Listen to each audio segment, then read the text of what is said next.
Hai, perkenalkan, namaku Maya. Usiaku baru menginjak 31 tahun. Di usia ini, teman-teman sebayaku mungkin sedang sibuk nongkrong di kafe atau mengejar karier di kota besar. Tapi aku di sini, di sebuah rumah bergaya minimalis di sudut kampung, duduk di kursi teras sambil memandangi pagar rumah yang tertutup rapat. Sudah 6 bulan aku menyandang status istri pejuang kesendirian. Suamiku, Mas Aris, bekerja di tambang batu bara di pedalaman Kalimantan. Kami baru menikah 2 tahun, tapi rasanya waktu yang kami habiskan bersama bisa dihitung dengan jari. Sabar ya Mai, ini semua demi masa depan kita. Itu kalimat andalan Mas Aris tiap kali aku mengeluh soal rumah yang terasa terlalu luas untuk dihuni satu orang. Malam ini, suasana kampung sunyi sekali. Hanya ada suara jangkrik dan sesekali deru motor dari kejauhan. Aku merasa hampa. Mas Aris sudah 3 hari tidak mengirim pesan karena sinyal di sana katanya sedang down. Saking kesepiannya, aku iseng mengambil foto langit malam dari teras belakang, lalu mengunggahnya ke status WhatsApp. Aku menuliskan sebuah kalimat pendek di sana.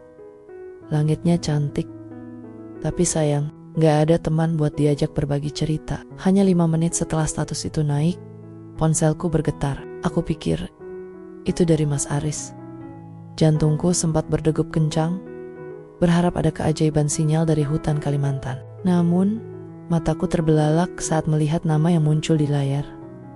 Pak Farhan, tetangga sebelah. Dia adalah pria berusia 42 tahun, ketua pembangunan masjid di kampung kami, sekaligus suami dari Bu RT yang sangat sibuk. Orangnya selalu terlihat rapi, dengan kemeja slim fit, pembawaannya tenang, dan punya sorot mata yang sulit dibaca. Kami jarang bicara, paling hanya bertegur sapa formal, kalau tidak sengaja berpapasan di depan pagar. Isi pesannya singkat, tapi entah kenapa terasa sangat hangat. Langitnya memang cantik, Maya. Tapi mungkin rasanya yang berbeda kalau dinikmati sendiri. Jangan terlalu larut dalam sedih ya. Aku tertegun, jariku menggantung di atas layar. Kenapa Pak Farhan memperhatikanku sampai sejauh itu? Padahal jam sudah menunjukkan pukul 10 malam. Seharusnya dia sudah beristirahat di dalam sana, di balik tembok rumahnya yang hanya berjarak beberapa meter dari tempatku duduk sekarang. Aku menoleh ke arah rumah sebelah. Cahaya dari jendela ruang tamunya masih menyala temaram. Tanpa sadar, aku membalas pesannya.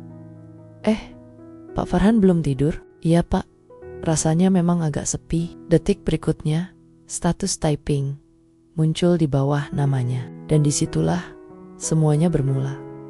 Malam itu, setelah balasan singkatku, ponselku tidak berhenti bergetar. Pak Farhan tidak lagi mengirim pesan yang berat. Dia hanya bercerita tentang kopi hitamnya yang baru saja diseduh dan bagaimana suara jangkrik di kampung ini sebenarnya bisa jadi musik yang menenangkan kalau kita tahu cara menikmatinya. Sederhana, tapi sukses membuatku tersenyum sendirian di tengah kegelapan ruang tamu. Keesokan paginya, aku terbangun dengan perasaan yang sedikit berbeda. Ada semacam semangat kecil yang menyelinap. Aku memutuskan untuk membersihkan halaman depan lebih awal. Sambil memegang sapu lidi, aku sesekali melirik ke arah rumah nomor 12. Rumah Pak Farhan. Tak lama, gerbang kayu milik mereka berderit. Pak Farhan keluar dengan kaos polo berwarna biru navy yang pas di tubuhnya. Dia tampak segar. Aroma parfumnya yang maskulin dan samar-samar tercium sampai ke tempatku berdiri. Pagi Maya. Rajin sekali jam segini sudah beres-beres. Sapanya dengan suara bariton yang ramah. Pagi, Pak Farhan. Iya nih, mumpung mataharinya belum terlalu terik, jawabku sambil merapikan daster batik yang kukenakan. Aku mendadak merasa agak salah tingkah. Pak Farhan berjalan mendekat ke arah pagar pembatas yang hanya setinggi dada. Dia tidak langsung pergi ke mobilnya. Dia berhenti di sana, menyandarkan lengannya di pagar kayu itu. Aris, masih sulit dihubungi? Tanyanya tiba-tiba. Aku mengangguk pelan. Ada rasa sesak yang muncul lagi. Iya Pak, sudah lewat 3 hari. Katanya di sana memang sering begitu kalau cuaca buruk. Pak Farhan menatapku cukup lama. Bukan tatapan yang nakal, tapi tatapan yang seolah-olah mengerti betapa beratnya menjadi orang yang ditinggalkan. Menunggu itu pekerjaan yang paling melelahkan Maya. Kalau butuh bantuan apapun, atau sekadar teman bicara, supaya tidak terlalu sepi, jangan sungkan. Pagar ini gak setinggi itu untuk dilewati suara kan? Dia terkekeh kecil, lalu berpamitan untuk berangkat kerja. Aku terpaku di tempat. Kalimat terakhirnya terus berputar di kepalaku. Pagar ini gak setinggi itu. Memang benar, di kampung ini, rumah kami saling berhimpitan. Tapi selama ini aku merasa seperti hidup di pulau terpencil. Pak Farhan adalah orang pertama yang secara torang-toranggen mengakui bahwa dia melihat kesepianku. Siangnya, aku melihat Bu RT, istri Pak Farhan, pergi dengan seragam organisasinya. Dia wanita yang hebat, tegas, dan sangat sibuk dengan urusan warga. Aku menghormatinya, tapi aku tidak bisa berbohong pada diriku sendiri. Ada kontras yang besar antara ketegasan Bu RT dan kelembutan yang ditunjukkan Pak Farhan kepadaku. Tadi pagi, saat aku masuk ke dalam rumah, sebuah notifikasi WhatsApp masuk lagi. Tadi saya lihat mangga di pohon depan rumahmu sudah mulai ranum. Hati-hati kalau jatuh, nanti kena atap. Mau saya bantu petikkan? Nanti sore. Aku menggigit bibir bawahku. Harusnya aku menolak kan, tapi tanganku justru mengetik. Boleh Pak, kalau tidak merepotkan. Hatiku berdesir. Aku tahu ini hanya soal mangga, tapi rasanya seperti aku baru saja membuka pintu kecil di hatiku yang seharusnya terkunci rapat. Sore itu, Pak Farhan benar-benar datang. Dia muncul dengan tangga kayu dan kaos santai. Terlihat jauh lebih muda dari usianya. Saat dia memanjat untuk memetik mangga di halaman rumahku, aku hanya berdiri di bawahnya, memegangi ujung tangga dengan tangan yang sedikit gemetar. Ini Maya, simpan ya, jangan sampai busuk karena gak ada yang makan, katanya sambil menyerahkan 3 buah mangga besar. Tangannya sempat bersentuhan dengan tanganku saat menyerahkan buah itu, hanya sekilas, tapi rasanya seperti ada aliran listrik kecil yang membuatku refleks menarik napas panjang. Dia hanya tersenyum tipis, seolah tidak terjadi apa-apa, lalu pamit pulang karena istrinya akan segera kembali dari rapat desa.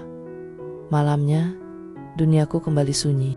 Aku mencoba menelepon Mas Aris berkali-kali, tapi tetap saja suaranya berakhir di kotak suara. Nomor yang Anda tuju sedang tidak aktif. Aku menghela napas, melempar ponsel ke sofa. Rasanya sesak. Aku merasa seperti istri yang hanya diingat saat tanggal gajian tiba. Akhirnya, aku kembali mencari pelarian ke status WhatsApp. Aku mengunggah foto mangga pemberian Pak Farhan tadi dengan tulisan, ternyata perhatian kecil itu lebih mengenyangkan daripada janji yang jauh di sana. Hanya dalam hitungan detik, Pak Farhan membalas status itu. Tapi kali ini bukan lewat komentar status, melainkan langsung ke pesan pribadi. Kalimatnya dalam sekali, Maya. Ada yang lagi sedih ya karena teleponnya gak diangkat? Dia seolah bisa membaca pikiranku. Aku? Kok tahu Pak? Hehe. Iya nih Mas Aris, belum ada kabar sama sekali. Laki-laki memang sering fokus ke kerjaan, sampai lupa kalau di rumah ada hati yang perlu dijaga. Padahal, kalau saya jadi dia, saya gak akan sanggup membiarkan wanita seperti kamu menunggu tanpa kabar sesaat pun. Jantungku berdegup kencang membaca kalimat terakhir itu. Kalau saya jadi dia, itu kalimat yang sangat berisiko untuk diucapkan oleh seorang suami tetangga. Aku tahu ini salah, tapi aku tidak bisa berhenti. Kata-katanya terasa seperti air dingin di tengah padang pasir. Malam itu, percakapan kami mengalir lancar. Kami tidak lagi bicara soal mangga atau urusan kampung. Dia mulai bercerita betapa seringnya dia merasa kesepian di rumahnya sendiri karena istrinya terlalu sibuk dengan urusan warga. Kita ini sama Maya, tulisnya, punya pasangan, tapi merasa berjuang sendirian. Aku terdiam menatap layar ponsel yang terang di tengah kegelapan rumah. Ada rasa bersalah yang menusuk, tapi rasa nyaman itu jauh lebih kuat. Aku mulai merasa ketagihan menunggu balasan pesannya. Setiap kali ponselku berbunyi, aku berharap itu dari Pak Farhan, bukan dari Mas Aris. Tanpa sadar, aku sudah mulai membandingkan Mas Aris adalah masa lalu yang jauh di Kalimantan. Sementara Pak Farhan adalah masa kini yang hanya berjarak 1 tembok dariku.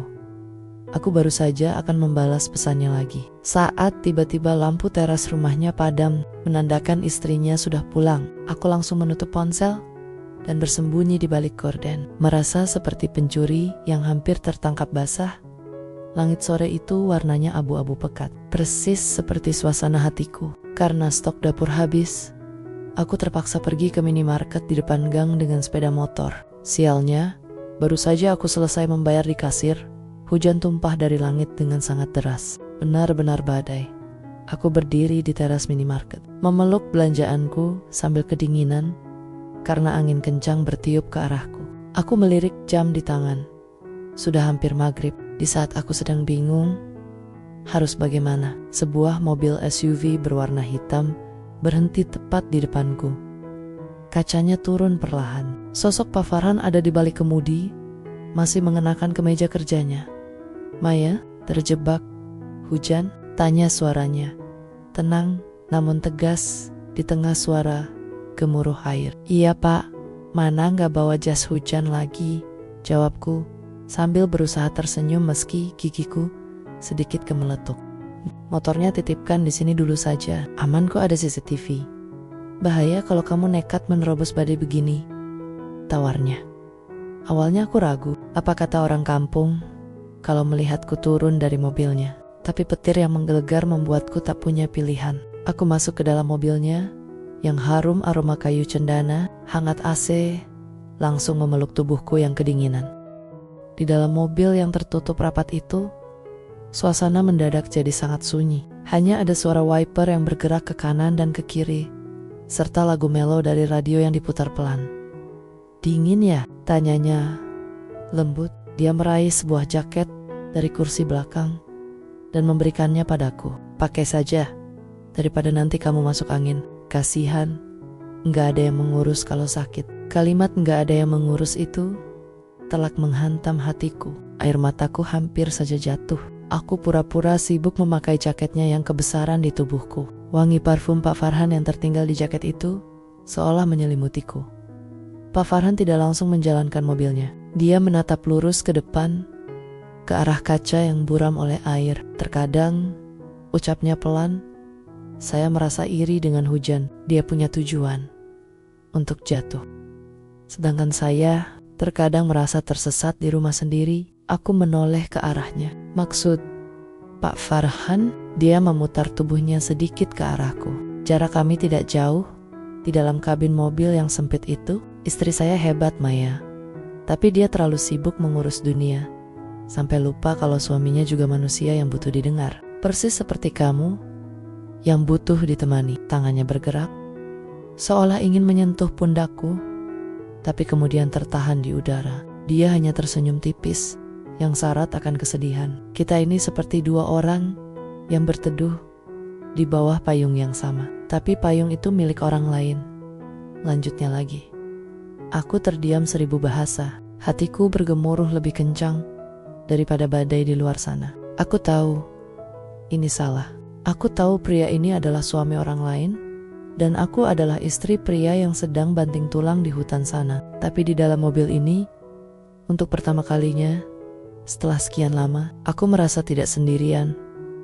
Hujan mulai sedikit mereda saat kami sampai di depan rumah. Aku buru-buru turun setelah mengucapkan terima kasih. Namun, saat aku melangkah masuk ke rumahku yang gelap, aku menyadari satu hal.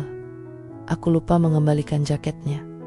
Atau mungkin jauh di lubuk hatiku, aku sengaja menyimpannya agar ada alasan untuk menemuinya lagi besok.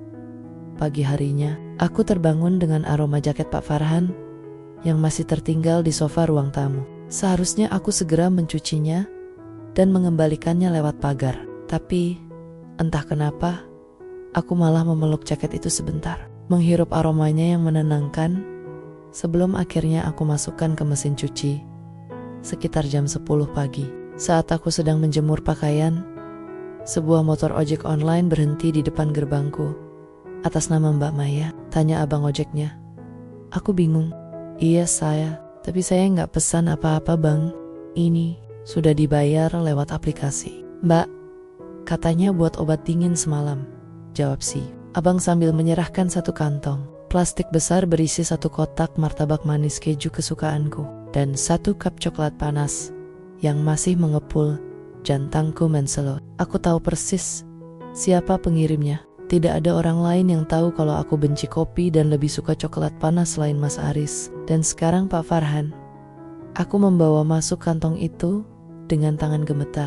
Di dalamnya ada secari kertas kecil yang diselipkan di sela kotak martabak. Tulisannya rapi dan tegas. Dimakan ya Maya.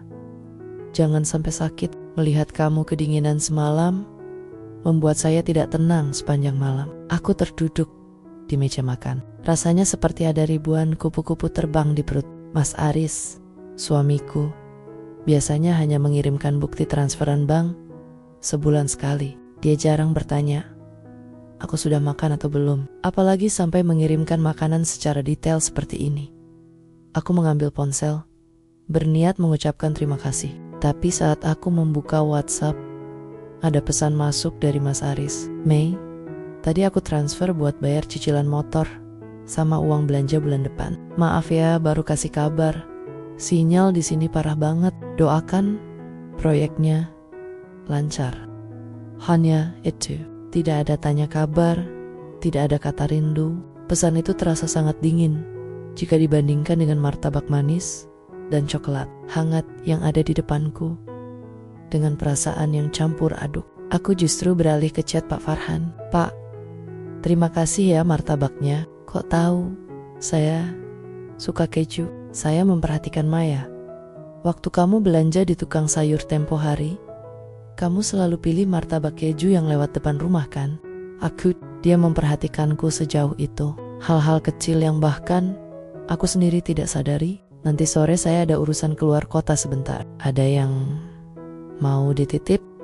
Kamu mau ikut keluar sebentar cari udara segar? Saya tahu kamu jenuh di rumah terus. Tawaran itu terasa sangat menggoda. Keluar dari kampung ini, jauh dari mata para tetangga yang suka bergosip. Dan hanya ada aku dan dia.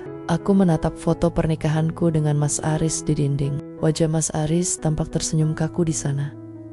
Lalu aku melihat martabak keju di meja yang masih hangat. Tanganku mulai mengetik balasan. Ke kota mana Pak? Jam berapa? Aku tahu. Setiap huruf yang kuketik adalah satu langkah menjauh dari kesetiaanku. Tapi rasanya, untuk saat ini, aku tidak peduli. Aku hanya ingin merasa diinginkan.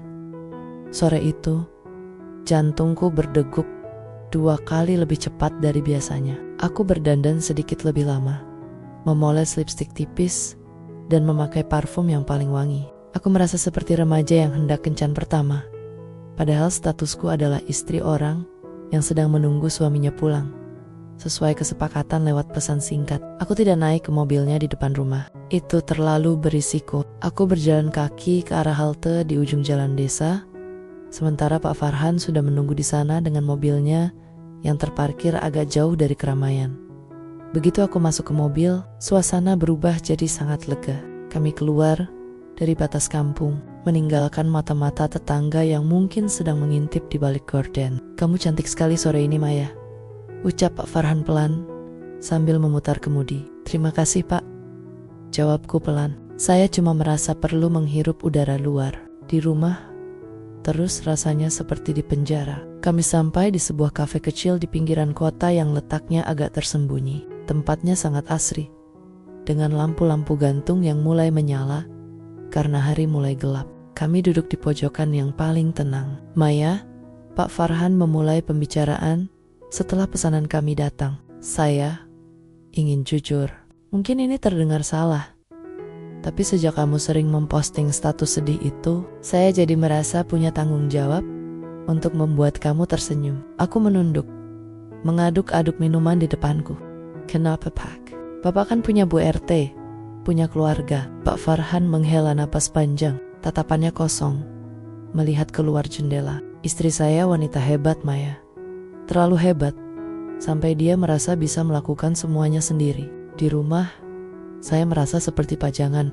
Dia lebih peduli pada rapat warga daripada bertanya bagaimana hari saya di kantor. Sementara kamu, dia menggantung kalimatnya, lalu menatap mataku dalam-dalam. Kamu punya kelembutan yang saya rindukan, dan saya merasa kita adalah dua jiwa yang sama-sama tersesat. Mendengar itu, pertahananku runtuh. Selama ini, aku merasa bersalah, tapi mendengar bahwa dia juga merasakan kehampaan yang sama, membuatku merasa diizinkan untuk merasa nyaman dengannya. Kami mengobrol berjam-jam tentang impian yang terkubur, tentang hobi yang tak sempat tersalurkan, hingga tentang betapa sunyinya malam-malam kami. Terkadang, saya berandai-andai, bisiknya lembut sambil mencondongkan tubuh ke arahku. Andai saya mengenal kamu lebih dulu, sebelum pagar-pagar ini terbangun di antara kita. Aku hanya bisa terdiam, rasanya manis.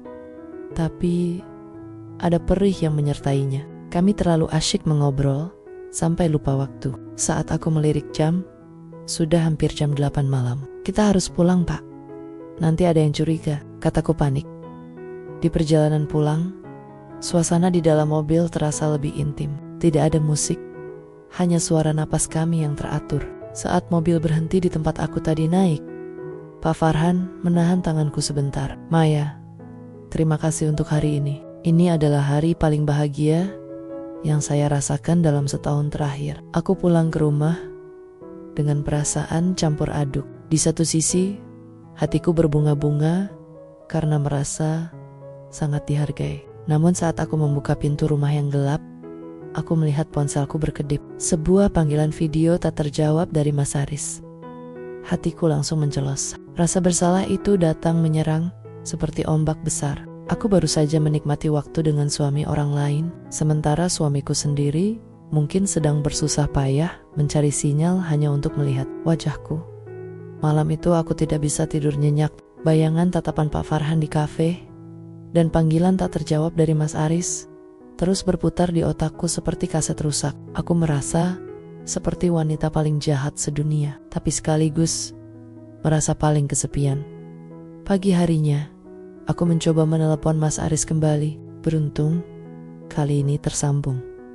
Halo Mas, semalam menelepon ya? Maaf, aku sudah tidur.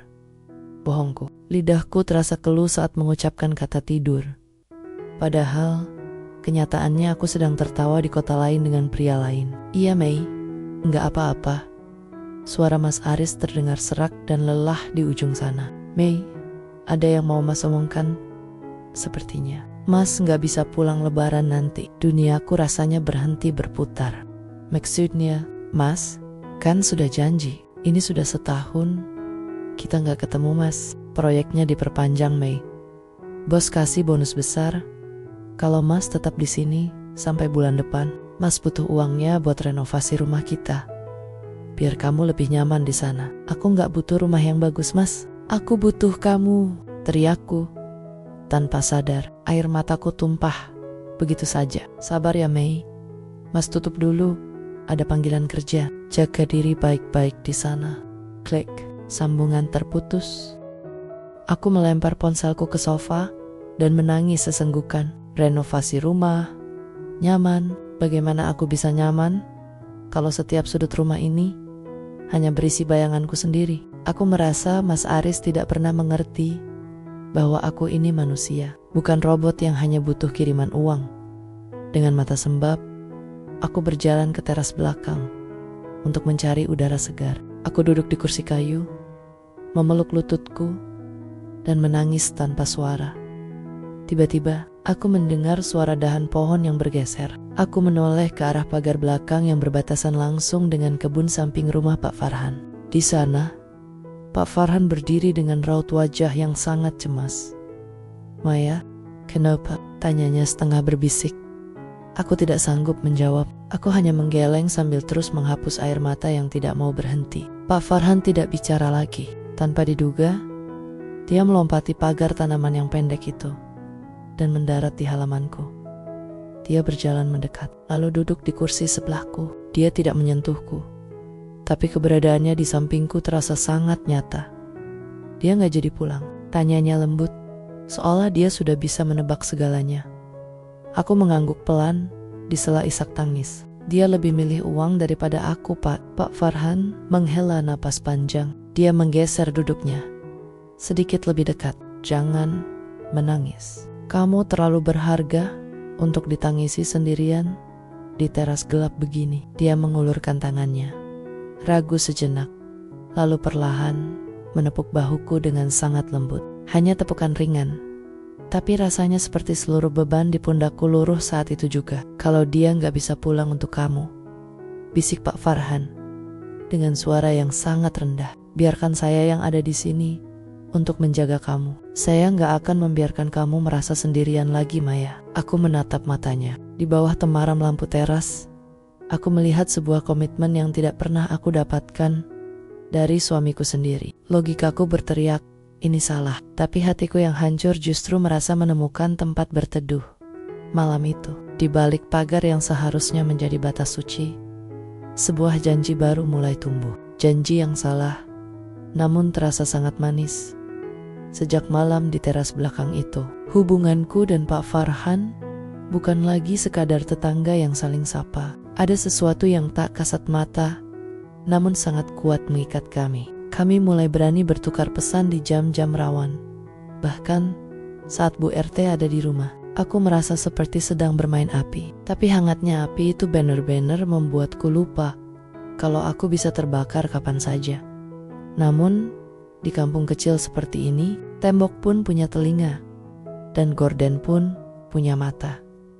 Pagi itu, aku sedang mencuci motor di depan rumah ketika Bu RT lewat. Biasanya, dia akan menyapaku dengan sangat ramah, menanyakan kabar Mas Aris, atau sekadar basa-basi soal masakan. Tapi kali ini, langkahnya melambat tepat di depan gerbangku. Pagi Maya, sapanya. Suaranya terdengar datar, tidak seperti biasanya. Pagi Bu RT, mau ke balai desa ya?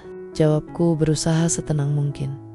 Dia menatapku dari ujung kepala sampai ujung kaki dengan tatapan yang sulit diartikan. Ijan jam aja. Semalam saya lihat ada bayangan orang di teras belakang rumahmu. Saya pikir ada maling. Hampir saja saya suruh Farhan cek sana. Tapi Farhan bilang dia sudah cek dan gak ada apa-apa. Jantungku rasanya mau copot. Aku mencengkeram selang air dengan kencang sampai buku jariku memutih. Oh, itu mungkin kucing, Bu. Atau saya yang lagi cari angin. Bu RT tersenyum tipis, tapi matanya tidak ikut tersenyum. Syukurlah kalau cuma kucing. Tapi hati-hati ya Maya. Kamu kan sendirian di rumah. Gak enak kalau ada fitnah yang masuk ke rumah ini. Apalagi Farhan itu orangnya terlalu enggak tegaan kalau lihat orang susah. Kalimat itu terdengar seperti peringatan yang sangat halus, namun tajamnya terasa sampai ke ulu hati. Aku hanya bisa mengangguk kaku sampai Bu RT berlalu. Tak lama setelah Bu RT pergi, ponselku bergetar. Tadi istri saya bicara apa? Saya lihat dari jendela tadi. Dia berhenti lama di depan rumahmu. Jangan takut Maya. Selama kita diam, semuanya akan baik-baik saja. Aku tidak langsung membalas. Aku merasa ketakutan mulai merayapi hatiku. Aku sadar bahwa Pak Farhan mulai berani mengawasi rumahku bahkan saat istrinya ada. Ini bukan lagi sekadar hiburan kesepian. Ini sudah mulai menjadi beban. Sore harinya, Pak Farhan mengirim pesan lagi. Sebuah ajakan yang gila. Besok saya harus ke luar kota untuk urusan dinas selama 2 hari. Ikutlah dengan saya. Kita butuh waktu untuk bicara, tanpa harus takut dilihat tetangga atau istri saya. Saya sudah siapkan semuanya. Aku menatap layar ponselku lama sekali. Ini adalah titik baliknya. Jika aku mengiyakan, berarti aku benar-benar melompati batas yang tidak akan bisa aku baliki lagi. Aku akan menjadi wanita yang paling dibenci di kampung ini jika rahasia ini terbongkar.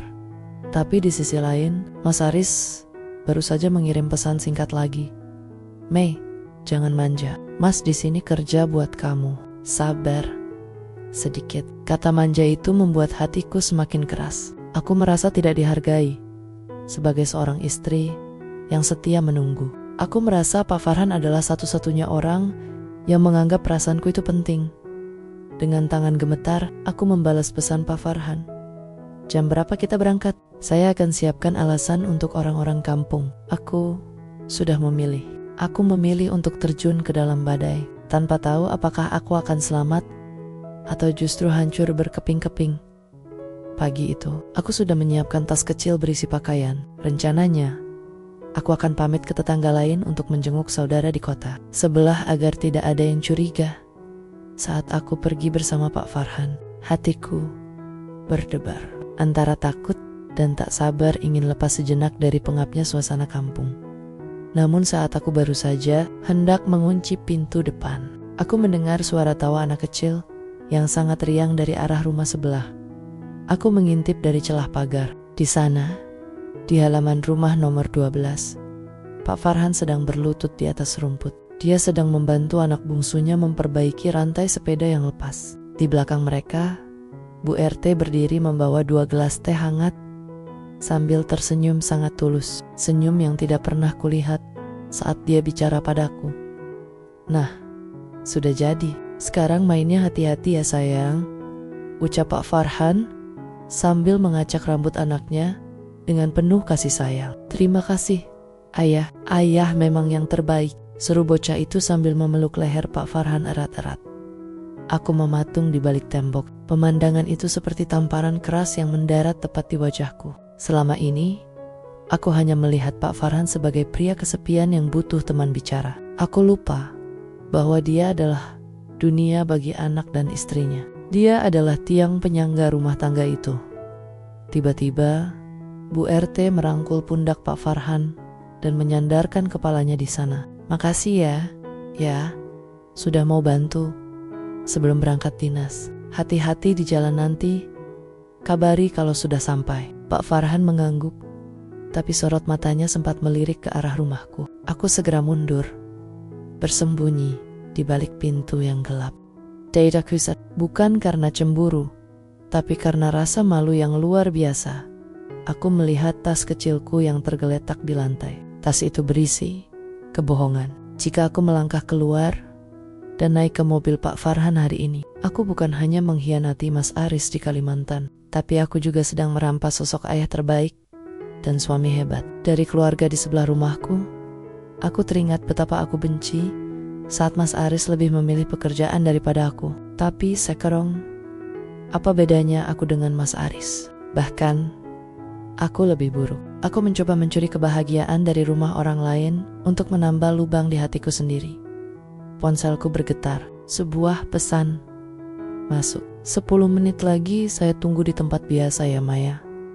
Saya sudah tidak sabar. Aku menatap pesan itu dengan mata berkaca-kaca. Aku berjalan ke arah cermin, menatap wajahku sendiri yang terlihat sangat asing.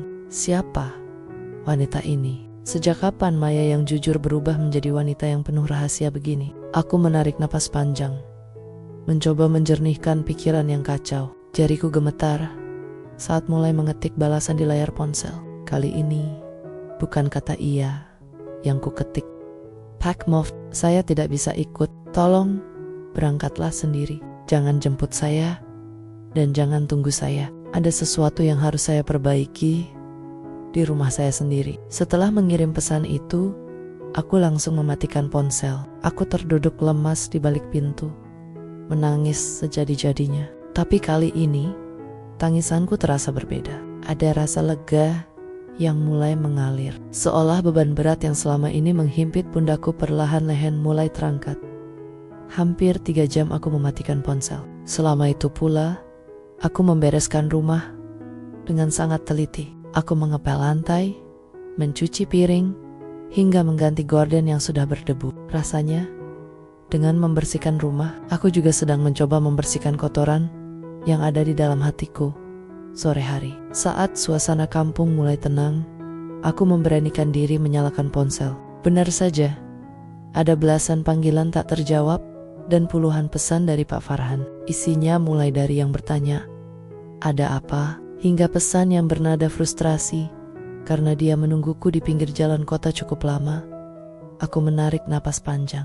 Aku tidak boleh lari. Aku harus mengakhiri ini dengan cara yang paling jelas agar tidak ada lagi celah untuk kembali aku mulai mengetik sebuah pesan panjang. Tanganku tidak lagi gemetar seperti tadi pagi. Kini, aku merasa lebih stabil. Pak Farhan, sebelumnya saya minta maaf karena sudah membuat Bapak menunggu. Tapi setelah melihat Bapak bersama keluarga pagi tadi, saya sadar kalau tempat saya bukan di samping Bapak. Saya hanyalah wanita yang sedang kesepian, dan Bapak hanyalah pria yang sedang mencari pelarian. Kita berdua sedang sama-sama sakit, tapi saling menyakiti keluarga kita bukanlah obatnya. Aku berhenti sejenak, menghapus air mata yang sempat menetes, lalu lanjut mengetik. Saya sangat berterima kasih atas semua martabak, coklat hangat, dan perhatian yang Bapak berikan saat Mas Aris tidak ada. Itu sangat berarti buat saya. Tapi mulai hari ini, tolong jangan kirim pesan lagi, jangan perhatikan saya lagi. Mari kita kembali menjadi tetangga yang hanya saling kenal nama. Saya ingin menunggu suami saya dengan cara yang benar, dan Bapak harus kembali menjadi pahlawan untuk anak dan istri Bapak. Baru saja pesan itu terkirim, ada ketukan di pintu depan. Jantungku berdesir. Apakah itu Pak Farhan? Aku mengintip dari jendela dengan waspada. Ternyata bukan. Itu adalah kurir paket. Paket atas nama Mbak Maya, tanya kurir itu. Aku membukanya dengan bingung. Isinya adalah sebuah bingkai foto digital berukuran kecil. Di dalamnya sudah terpasang foto-foto Mas Aris saat sedang bekerja di tambang. Wajahnya yang penuh debu, senyumnya yang lelah saat makan di kantin proyek, dan foto terakhir adalah dia yang sedang memegang kertas bertuliskan, "Sabar ya Mei, sebentar lagi rumah kita selesai." Ada sepucuk surat kecil dari Mas Aris di dalam kotak itu. "Mei, maaf Mas, gak bisa kasih kabar lewat telepon terus. Ini Mas titip teman yang pulang duluan buat kirim ini. Mas beli bingkai ini biar kamu gak merasa sendirian. Lihat foto-foto ini kalau kamu kangen. Mas kerja keras buat kamu sayang." Aku memeluk bingkai foto itu erat-erat. Ternyata saat aku sibuk membandingkan Mas Aris dengan kemudahan yang ditawarkan Pak Farhan, suamiku sedang berjuang di bawah terik matahari, mengumpulkan receh demi receh untuk kenyamananku. Ponselku bergetar lagi. Balasan dari Pak Farhan masuk. "Kamu benar Maya. Saya yang terlalu egois. Maafkan saya, sudah hampir merusak kesetiaanmu. Terima kasih sudah menyadarkan saya sebelum semuanya terlambat. Jaga diri kamu baik-baik." Aku memblokir nomornya setelah itu, bukan karena dendam, tapi karena aku tahu hatiku masih lemah. Aku harus menutup pintu itu rapat-rapat agar rindu ini tidak lagi salah alamat. Malam itu, untuk pertama kalinya dalam 6 bulan, aku tidur di sofa ruang tamu dengan perasaan damai. Tidak ada lagi daster wangi parfum orang lain, hanya ada aku dan janji setiaku yang kembali utuh. Minggu-minggu setelah kejadian itu, kampung kami terasa jauh lebih tenang. Atau mungkin hatiku yang akhirnya menemukan ketenangan. Aku tidak lagi buru-buru mengecek ponsel setiap kali ada notifikasi masuk. Aku juga sudah tidak pernah lagi mengunggah status galau atau kalimat-kalimat melankolis di WhatsApp sekarang. Statusku hanya berisi foto masakan atau tanaman hias yang mulai kurawat di halaman belakang. Aku ingin dunia tahu bahwa aku baik-baik saja, tanpa perlu dikasihani. Satu hal yang paling sulit adalah saat harus berpapasan dengan Pak Farhan atau Bu RT. Suatu sore, saat aku sedang menyiram bunga di depan, mobil SUV hitam itu lewat. Pak Farhan sedang mengemudi, dan di sampingnya duduk Bu RT. Dulu, jantungku pasti akan berdegup kencang karena rasa bersalah. Tapi saur itu, aku hanya menarik napas panjang, memberikan senyum sopan layaknya tetangga pada umumnya, dan sedikit menganggukkan kepala. Pak Farhan membalas dengan anggukan singkat yang sangat formal. Tidak ada lagi sorot mata yang berbicara. Tidak ada lagi rahasia di balik pagar. Aku merasa bangga pada diriku sendiri. Ternyata melepaskan sesuatu yang salah itu rasanya jauh lebih melegakan daripada mempertahankannya untuk mengisi waktu agar tidak lagi terjebak dalam kesepian. Aku mulai bergabung dengan kegiatan ibu-ibu di balai desa. Awalnya aku ragu, takut merasa tidak cocok. Tapi ternyata di sana aku bertemu dengan banyak wanita hebat lainnya. Ada yang suaminya juga merantau, ada yang berjuang membesarkan anak sendirian, dan kami saling menguatkan. Sabar ya Maya, suami jauh itu ujian. Tapi kalau kita bisa lewat, sayang, dia ke kita bakal makin besar, ujar seorang ibu senior sambil menepuk punggungku saat kami sedang belajar membuat kue. Kalimat itu jauh lebih menenangkan daripada semua rayuan manis Pak Farhan dulu. Aku sadar, aku tidak sendirian. Banyak Maya-Maya lain di luar sana yang sedang berjuang melawan sunyi, dan mereka tetap berdiri tegak. Malam harinya, aku rutin melakukan panggilan video dengan Mas Aris. Meskipun sinyal seringkali membuat wajahnya terlihat kotak-kotak atau suaranya putus-putus, aku tidak lagi marah. Aku justru lebih banyak mendengarkan ceritanya tentang beratnya medan tambang. Mas, kalau capek, jangan dipaksa ya. Yang penting Mas sehat, kataku tulus. Dengar suara kamu aja capek, Mas. Langsung hilang, Mei, jawabnya dengan tawa kecil. Aku tersenyum. Rindu ini memang masih berat, dan rumah ini masih terasa sepi. Tapi setidaknya hatiku tidak lagi berantakan. Aku mulai belajar mencintai jarak ini, karena jaraklah yang mengajarkanku apa arti kesetiaan yang sesungguhnya. Aku menatap gorden rumah sebelah yang kini tertutup rapat. Tidak ada lagi keinginan untuk mengintip ke sana. Aku sudah kembali ke rumahku sendiri. Meskipun suaminya belum berada di dalam ruangan yang sama denganku. 2 bulan berlalu sejak aku memutuskan untuk memutus semua benang merah dengan Pak Farhan. Hidupku kini terasa jauh lebih ringan. Aku tidak lagi merasa seperti pencuri di rumah sendiri, dan aku tidak lagi takut menatap mata siapapun di kampung ini. Pagi itu, cuaca sangat cerah. Aku sedang asyik menanam bibit mawar di halaman depan ketika sebuah taksi berhenti tepat di depan gerbang rumahku. Jantungku berdebar. Tapi kali ini bukan karena takut, melainkan karena firasat yang sangat kuat. Pintu taksi terbuka. Seorang pria dengan jaket lapangan yang agak kusam, membawa tas besar dan wajah yang lebih gelap karena terbakar matahari keluar dari sana. Mas Aris, pekiku hampir tak percaya. Dia tidak menjawab, hanya tersenyum lebar.